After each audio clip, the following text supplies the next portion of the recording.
ابھی جو بدعت کی تعریف کی گئی ہے اس میں نبی کریم صلی اللہ علیہ وسلم کا ارشاد یہ ہے کہ من احدث فی امرنا ھذا ما لیس منہ فہو رد۔ ہمارے دین کے اندر کوئی شخص نئی چیز پیدا کرے گا تو وہ رد ہو جائے گی۔ یہ قید احترازی ہے، لہذا اگر کوئی نیا کام کیا گیا لیکن وہ فی الدین نہیں بلکہ للدین ہے تو اس کو بدعت نہیں کہا جائے گا، اور اس کی بے شمار مثالیں ہیں۔ نبی کریم صلی اللہ تعالی علیہ وسلم کے زمانے میں کوئی باقاعدہ مدرسہ نہیں تھا، بلکہ مسجد نبوی کی جو قبلہ کے مخالف جانب ہے وہاں ایک چبوترا تھا جس پر صحابہ کرام رہتے تھے۔ نبی کریم صلی اللہ علیہ وسلم تشریف لاتے تھے، وہی ان کی قیامگاہ تھی، وہی ان کا دارالاقامہ، وہی ان کے کھانے کا انتظام۔ کوئی باقاعدہ درسگاہ نہیں تھی، دارالاقامہ نہیں تھا۔ لیکن جب حضور صلی اللہ علیہ وسلم کا زمانہ گزرا ہے، اب بعد میں مشائخ نے، محدثین نے جگہ جگہ حلقۂ درس قائم کیے، لوگ سفر کر کے جاتے تھے، حدیث حاصل کرتے تھے۔ ہر معلم کا اپنا حلقہ الگ ہوتا تھا، کوئی مدرسے کی شکل نہیں تھی۔ پھر ایک زمانہ آگے آیا تو باقاعدہ ادارے قائم کیے گئے۔ یہ سب کی سب شکلیں ہیں، ان کی اصل موجود ہے تعلیم کتاب و حکمت۔ ابھی آپ نے سنا کہ اس کی اصل دین کے اندر موجود ہونی چاہیے۔ تو اس میں کوئی یہ نہیں کہتا کہ مدرسے کی عمارت بنانا یہ فرض ہے یا واجب ہے، اور جو یہ نہیں کرے گا وہ سنت کے خلاف کر رہا ہے۔ لیکن یہ بدعت بھی نہیں ہے۔ کیوں؟ اس لیے کہ ایک کام جو اصل کے اعتبار سے دین ہے اس کو انجام دینے کے لیے یہ طریقہ اختیار کیا گیا، یہ راستہ اپنایا گیا ہے۔ مسجد، پختہ مسجدیں رسول اللہ صلی اللہ علیہ وسلم کے زمانے میں نہیں تھی، پختہ مسجد بنائی گئی۔ آج مسجدوں میں فرش بچھایا جاتا ہے، حضور کے زمانے میں کوئی فرش نہیں تھا۔ روشنی کا انتظام کیا جاتا ہے، پنکھا لگایا جاتا ہے۔ یہ ساری کی ساری چیزیں للدین ہیں، دین کے عمل کو فروغ دینے کے لیے، اس کے اندر سہولت پیدا کرنے کے لیے۔ یہ بات اس لیے کہہ رہا ہوں کہ جب مبتدعین کے سامنے یہ روایت پیش کی جاتی ہے کہ دین میں کوئی نیا کام بڑھاؤ گے تو وہ بدعت ہو جائے گی، تم میلاد کرتے ہو، فاتحہ کرتے ہو، تیجا چالیسواں کرتے ہو، اور جو اس کو نہ کرے تم اس کو وہابی کہتے ہو، تو کہتے تم نے مدرسہ قائم کی تو بدعت ہے۔ حضور کے زمانے میں کہاں تھا؟ مسجد پختہ بناتی تو بدعت ہے۔ یہ فرق سمجھانے کی بات ہے کہ کوئی حضور صلی اللہ علیہ وسلم کے زمانے میں جو کام دین کے اندر تھا اس کی مدد کے لیے اگر کوئی راستہ اختیار کیا جاتا تو وہ بدعت نہیں ہے، اور تم جو عمل کر رہے ہو تم اس کے خلاف کرنے والے کو وہابی کہتے ہو، بدعقیدہ کہتے ہو۔ علامہ انور شاہ کشمیری رحمۃ اللہ علیہ نے بہت اچھی بات فرمائی ہے کہ ایک رسم اور ایک بدعت۔ شادی کے اندر جتنے کام کیے جاتے ہیں وہ سب رسومات میں آتے ہیں، اور غمی کے موقع پر جتنے کام کیے جاتے ہیں وہ سب بدعات کے اندر آتے ہیں۔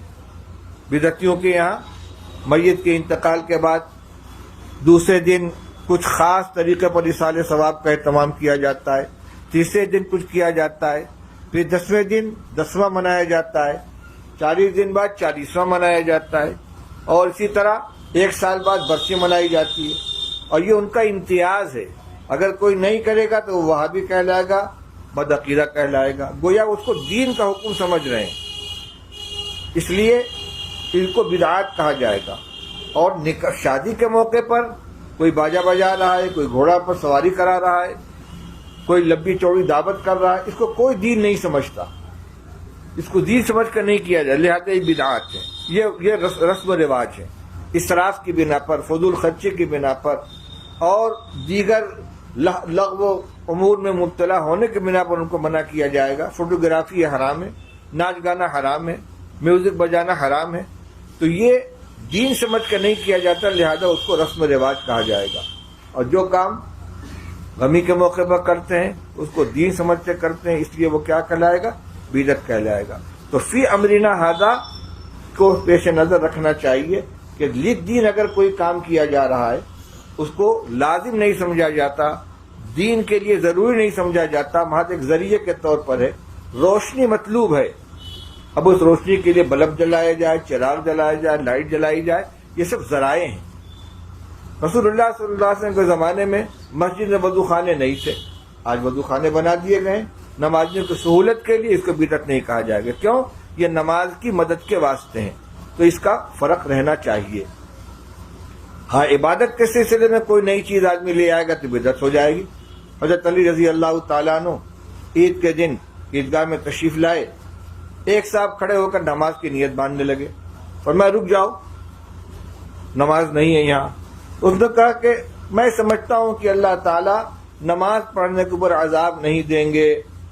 آپ نے فرمایا میں بھی جانتا ہوں کہ اللہ تعالیٰ نماز پڑھنے پر عذاب نہیں دیں گے، لیکن عیدگاہ میں رسول اللہ صلی اللہ علیہ وسلم نے نہ عید کی نماز سے پہلے نماز پڑھی ہے، نہ عید کے بعد نماز پڑھی ہے۔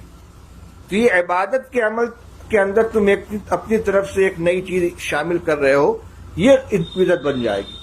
عبداللہ ابن عمر رضی اللہ تعالیٰ عنہ بیٹھے ہوئے ہیں، ایک صاحب کو چھینک آئی، انہوں نے کہا الحمدللہ والسلام علی رسول اللہ، الحمدللہ والسلام علی رسول اللہ۔ عبداللہ ابن عمر رضی اللہ عنہ نے فرمایا وَنَحْنُ نَقُولُ الحمدللہ والسلام علی رسول اللہ، ہم الحمدللہ کے بھی قائل ہیں اور السلام علی رسول اللہ کے بھی قائل ہیں۔ وَمَا عَلَّمَنَا هَكَذَا رسول اللہ صلی اللہ علیہ وسلم، لیکن چھینکنے کے موقع پر رسول اللہ صلی اللہ علیہ وسلم نے کو یہ تعلیم نہیں دی ہے کہ چھینک آئے تو الحمدللہ کے ساتھ السلام علی رسول اللہ کا اضافہ کرو۔ اب بتائیے رسول اللہ صلی اللہ علیہ وسلم پر سلام بھیجنا یہ کوئی منع تو نہیں ہے، لیکن اس کو مسنون ذکر کے ساتھ شامل کر کے اس کو پڑھنا، اس پر نکیر کی گئی ہے۔ اب یہی مسئلہ ہے، بریلوی حضرات مسجد کے اندر نماز سے فارغ ہو کھڑے ہو جائیں گے، یا نبی سلام علیک، یا رسول سلام علیک۔ اب ان سے کچھ کہا جائے کہ آپ درود پڑھنے سے منع کرتے ہیں؟ ہم درود پڑھنے سے منع نہیں کرتے، بے محل پڑھنے سے منع کرتے ہیں۔ بھائی 4 رکعت والی نماز ہے، اتحیات پڑھ کے کھڑے ہو جاتے ہیں، درود شریف پڑھتے ہیں؟ نہیں پڑھتے۔ اگر پڑھیں گے تو کیا حکم ہوگا؟ سجدہ سہو کرنا پڑے گا کہ بھئی کون سے گناہ کر لیا ہم نے، درود پڑھ لیتے، سجدہ سہو کیوں لازم ہو گیا؟ درود پڑھنا غلط نہیں ہے، بے موقع پڑھنا غلط ہے۔ تو دین کا کوئی کام بے موقع اگر ہوگا، جس موقع پر شریعت نے اجازت دی ہے یا حکم دیا اس سے الگ ہٹ کر اور اس کو دین سمجھ کے کیا جائے گا، یہ بدعت ہو جائے گی۔ تو یہ نزاکت ذہن کے اندر رہنی چاہیے، اور خاص طور سے آپ علماء کرام کو، کیونکہ جو اہل بدعات ہوتے ہیں وہ اس طرح کی چیزوں سے جھانسا دیتے ہیں۔